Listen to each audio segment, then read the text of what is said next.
Is it a meal or no meal?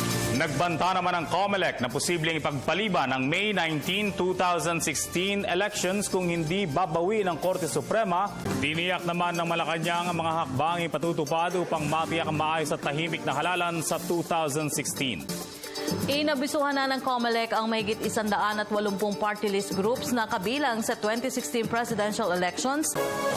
Balot pa rin ang kalungkutan ng araw na ito bilang pagbibigay pugay sa mga nasawing miyembro ng PNP Special Action Force sa engkwentro sa Mamaspano, Maguindanao. Samantala po, mapapakinabangan na ng publiko ang sewerage treatment ng Manila Water.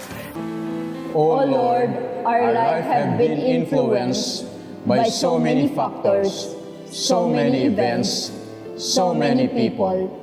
Help us to realize, Lord, that we are responsible for our own destiny, that we may not miss, and we must face on achieving our one and only goal in life, you and heaven. If we miss it, we miss everything.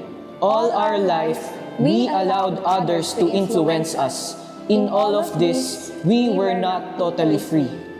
We want now to declare our independence. We want to exercise our right to choose you, but we need your grace to do it. We need your mercy for it. O Lord, you did it.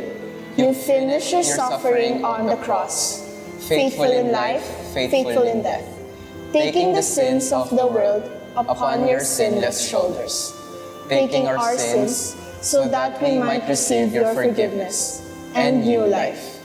All praise to you, O Lord God, for finishing the work of salvation, for saving us.